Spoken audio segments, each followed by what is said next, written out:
Quantum is not just another tech curve. It changes what is computationally possible. And that has direct implications for security, industry, and geopolitical leverage.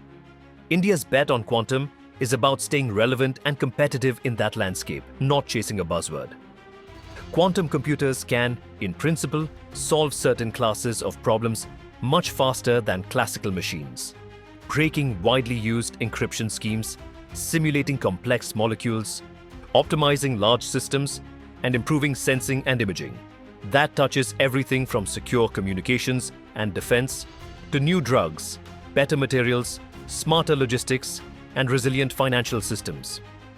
This is why countries treat quantum as both an economic and strategic technology. Falling behind could mean dependence on others for critical infrastructure and security capabilities. India's national quantum mission gives this space structure. About 6,000 crore rupees over 8 years, with hubs focused on quantum computing, communication, sensing, and materials across leading institutes. The intent is not just to fund isolated projects, but to build end-to-end capacity from theory and hardware to deployable systems and applications.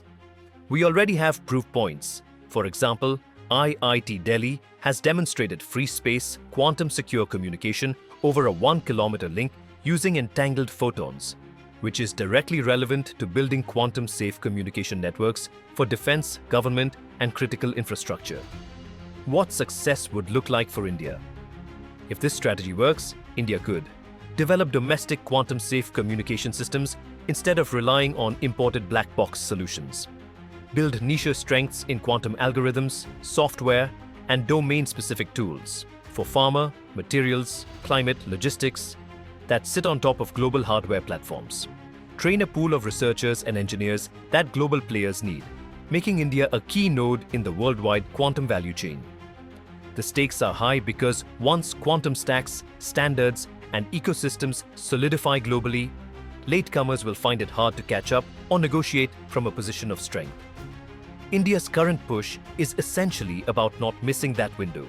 The US and China still lead large-scale quantum hardware efforts, while India's strengths are emerging in algorithms, software, and system integration, often in collaboration with global players. The immediate priorities are scaling infrastructure, hardening security standards, and putting clear guardrails around how quantum technologies are deployed. Quantum will be a long game, but India now has a defined roadmap, named programs, and visible proof points that show it is not just observing the global shift, it is participating in.